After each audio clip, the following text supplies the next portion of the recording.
संभलना पड़ेगा।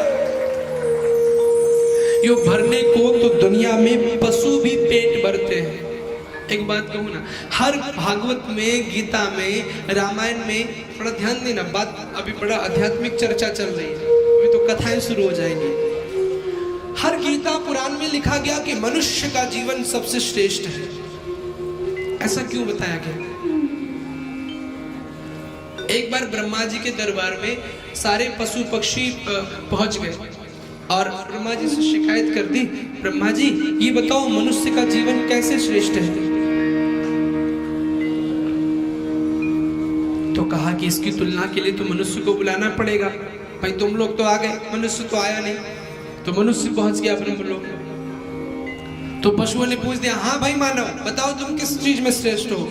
बोले मैं सुंदर बहुत हूँ आप लोगों से। पशु मानव क्या बोला? मैं सुंदर बहुत हूँ, मेरी नाक बड़ी अच्छी है, देखिए आप लोगों की। सुआ आ गया, तोता बोला हमसे अच्छी नाक तुम्हारी नहीं हो सकती। क्यों? क्योंकि किसी की भी नासिका अच्छी होती, क्या कहते हैं? अरे कैसी सुआ जैसी नाक लगे घूम रो छोरा। तो पुरुष को बड़ा चिंता हो गई। तो उसने कहा सुंदर नहीं तो कुरूप बहुत है, हम जाओ इसमें तुमसे आगे हैं। तो कौआ आ गया, बोले हमसे ज्यादा कुरूप नहीं हो सकता। अब बताओ। तो मानव ने कहा बुद्धिमान बहुत है। तो हंस आ गया, बोले हमसे ज्यादा बुद्धिमान नहीं हो सकते। यदि कोई बुद्धिमान होता है तो क्या कहते हैं? देखिए कैसा हंस जैसा विवेकी व्यक्ति है, दूध और पानी को अलग अलग कर देता है। तो बोले ऐसी बात है तो हमसे ज्यादा कोई मूर्ख नहीं है। तो गधा आ गया, बोले हमसे ज्यादा तुम मूर्ख नहीं हो सकते, बताओ तुम काहे में श्रेष्ठ हो हमसे? तो मनुष्य बोला हम बोलते बहुत मीठा है, बहुत मीठा बोलते हैं। तो कोयल आ गया, हमसे ज्यादा मीठा नहीं बोल सकते। ब्रह्मा जी से शिकायत कर दी, बताइए ब्रह्मा जी आपका हर शास्त्र, हर पुराण यही कहता है मानव धर्म श्रेष्ठ है, कहां से श्रेष्ठ है मुझे बताइए। ब्रह्मा जी चकित हो गए। मानव अवाक खड़ा है। मानव कहता मैं भोजन, जो भोजन की बात आई तब भी मानव चुप हो गया। गाय आ गई, मैं तो एक बार कर, मेरे तो फिक्स है कि मैं शाकाहारी हूं, तुम्हारा तो वो भी फिक्स नहीं है। कहां से तुम श्रेष्ठ हो? किस चीज से श्रेष्ठ हो? अब मानव चुप होकर भगवान से प्रार्थना करने लगा, ब्रह्मा जी अब मेरे प्रश्न का उत्तर आप ही दीजिए। ब्रह्मा जी ने सबको बिठाया और ब्रह्मा जी ने बड़ा सुंदर सा एक श्लोक सुनाया। आहार निद्रा भय संततित्वम सामान्य में तत्पशुभिर्नराणां। आहार हम भी भोजन करते हैं, पशु पक्षी भी भोजन करते हैं। निद्रा हम भी सोते हैं, पशु पक्षी भी सोते हैं। हम भी खाते हैं, पशु पक्षी भी खाते हैं। हम भी संतति उत्पन्न करते हैं, पशु पक्षी भी संतति उत्पन्न करते हैं। तो भाई फिर मनुष्य धर्म श्रेष्ठ क्यों है?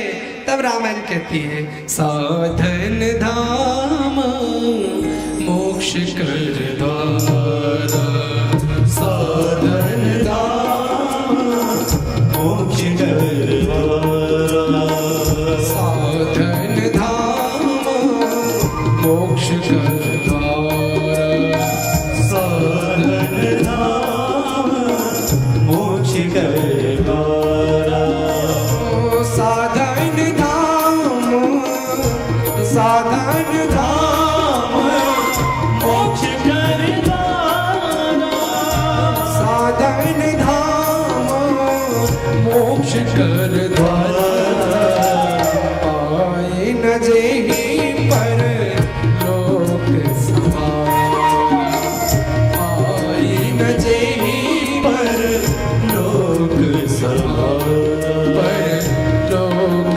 सवार, पर लोक सवार। ब्रह्मा जी ने कहा साधन धाम मोक्ष कर द्वारा, पाई न जहीं पर लोक सवार। आप लोग परलोक नहीं संवार सकते, आपकी भोग योनि है। शेर अगर किसी को मारता है तो उस पे हत्या का दोष नहीं लगता, क्योंकि उसकी भोग योनि है, उसने कोई पाप किया है तब वो शेर बना है। अगर भालू मांस खाता है तो उस पर कोई दोष नहीं लगेगा, क्योंकि वो अपने दोषों का फल भोग रहे हैं। साधन जो मोक्ष का धाम है सिर्फ मानव शरीर है। इसी शरीर से आप भगवान की कथा सुन सकते हैं, इसी शरीर से आप ठाकुर की कथा में कीर्तन कर सकते हैं, इसी शरीर से आप कीर्तन में ताली बजा सकते हैं, इसी शरीर से आप समाज की सेवा कर सकते हैं। और उसको पाने के बाद भी अगर आपने भगवान का ध्यान नहीं किया, पूजन नहीं किया, तो मेरे भाई आपको लिख कर दे दूं, आप पशु से भी गए गुजरे। फिर आप अजागलस्तरसैवो तस्य जन्निरर्थकम, जैसे गली की बकरी के गले में स्तन होते हैं ना, कोई कोई बकरी होती है उनके गले में स्तन होते हैं, उनमें दूध निकलता नहीं है, वो सिर्फ निरर्थक होते हैं। ऐसे ही आप भी पृथ्वी का बोझ हैं, ये याद रख लीजिए। अब आप कहेंगे महाराज जी रोज रोज यही आप बात बताते हो, यही हर पंडित जी यही बताते हैं, हर वक्ता यही बताते हैं।